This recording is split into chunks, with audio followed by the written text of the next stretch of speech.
Olá, pessoal, professor Rick do canal Prof. Rick Arte e História, entrando hoje em Idade Média, né, com dois temas muito importantes, duas microaulas muito importantes.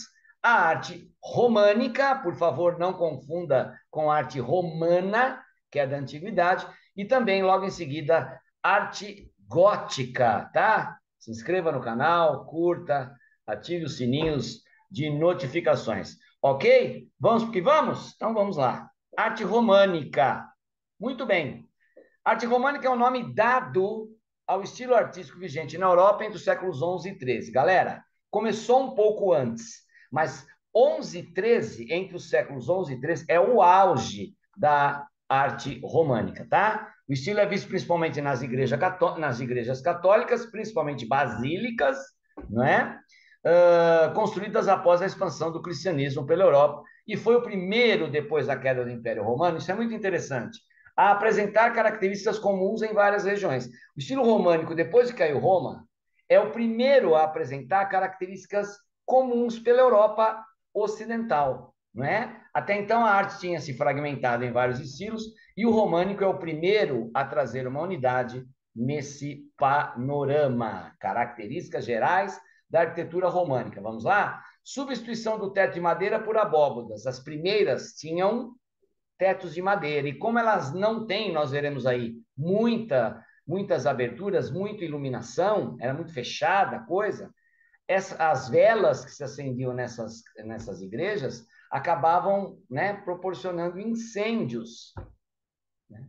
Daí a máxima, as igrejas românicas ardiam, né? Ardiam porque pegavam fogo, né? Grande espessura nas paredes, paredes estruturais, gente, pouquíssimas janelas, e daí você supõe, já que a arte românica coincide com o feudalismo, a propagação de doenças através, né, das missas, etc. e tal, dos encontros nas igrejas, porque era o principal encontro social, né? E aí a gente fala muito de peste bubônica do século XIV, mas se você tem mais de 20 pestes, epidemias e pandemias pela Europa feudal, tá? Consolidação das paredes por contrafortes, vou mostrar para você o que é isso, ou gigantes, quando é muito grande, para dar sustentação ao prédio, consolidação de arcos por meio de arquivoltas, que eu vou mostrar para você também o que é. Aí está a igreja de São Martim de Tours, né? Professor, contrafortes é essa saliência aqui, ó, que ajuda a segurar a parede. Veja como é rústica essa arquitetura românica, também conhecida, abre aspas, como fortalezas de Deus, tá? Arquivoltas é a repetição desses arcos, poucas aberturas e a planta quase sempre em cruz latina. O que é cruz latina, professor? É a cruz normal, né?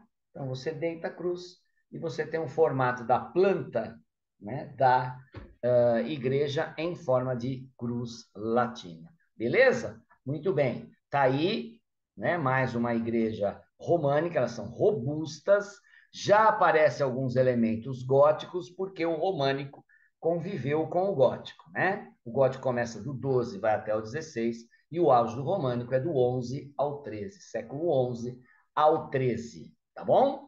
Muito bem, indo para frente, olha só, a integração, né, da igreja com, às vezes, o próprio castelo medieval.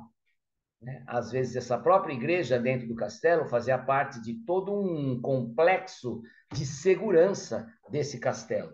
Né? Muito bem, indo para frente, olha, esse contraforte, tá vendo, dessa igreja românica, ele é gigante. Ah, é o gigante, é isso, isso. É um contraforte muito grande, né, que sustenta as paredes estruturais das igrejas românicas, tá? Uma igrejinha em Portugal, românica também, quase nada de janelas, né? Aí também quase sempre uma entrada, uma abertura, o gótico quase sempre são três entradas, né? Muda bastante, né? Do gótico para o românico. Beleza? A gente vai ver já já. Tá aí em Portugal também uma capelinha, cuja janela é só essa aqui que você vê, onde eu estou passando o cursor aqui. Mais nada, né? Tá aí o fundo de uma igreja românica para vocês verem como a falta, vamos dizer assim, de janelas, há pouquíssimas janelas. Mas por que isso, professor? Porque as paredes são estruturais.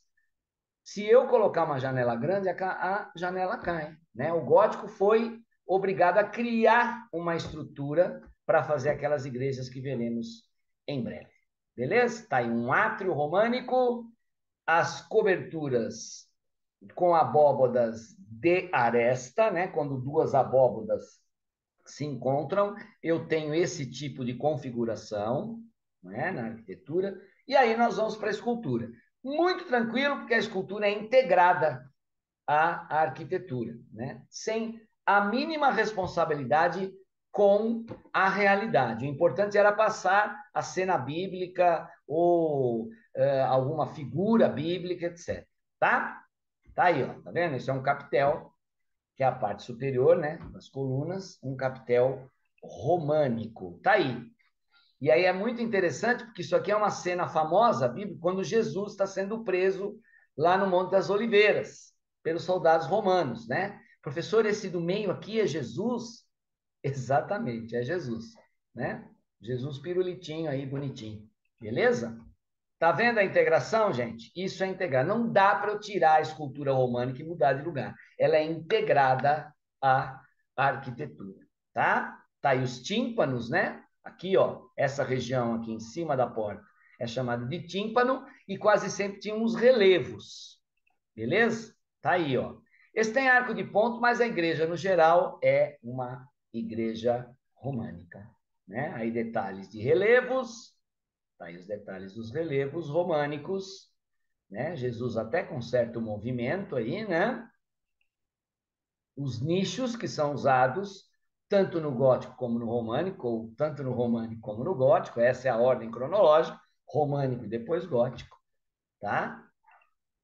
Tá aí mais relevos, sem muita preocupação com proporção, Maria, José e o menino é quase do tamanho da igreja, né? E vamos para a pintura. Duas coisas marcam a pintura românica: o colorismo e o deformismo.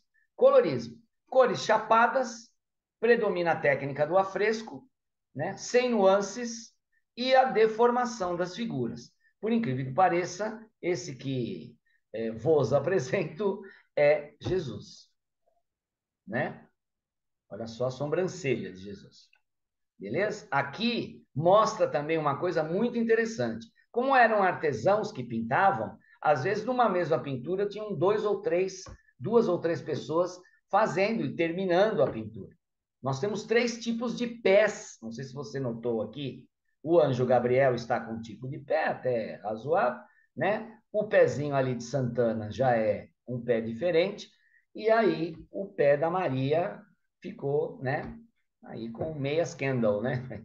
Porque ficou pretinho, o terceiro ou o segundo mesmo pintor não conseguia fazer pezinhos, tá? Então é uma pintura bastante artesanal, sem identidade com a realidade, né? Ela sai do real e o que é importante é passar a mensagem bíblica, tá? Tá aí ó, um textinho rapidinho resumindo o que eu falei, as características essenciais da pintura românica foram o colorismo e o deformismo, como eu disse. A deformação traduz sentimentos religiosos e a interpretação mística que os artistas faziam da realidade.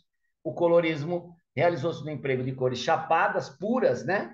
Sem nuances, sem sombras, sem preocupação com meios tons ou jogos de luz e som, pois não havia a menor intenção de imitar a natureza. Tá aí, né? José de Arimateia, retirando Jesus da cruz, passagem bíblica, mais um Jesus bem, né, esquisito, né, se você for comparar com as figuras bíblicas, por exemplo, da Renascença, né, o salto que a Renascença dá em termos de pintura, tá? Aí temos aí mais uma pintura românica e fechando a nossa aula, o frontal de Urgel aí, né, para você já melhorando, né? Já está quase ali chegando no gótico, já melhorou bem a pintura, mas ainda está, né, bastante artesanal. Ok? Ficamos aqui então com arte românica, nos vemos, valeu, tchau, grande beijo.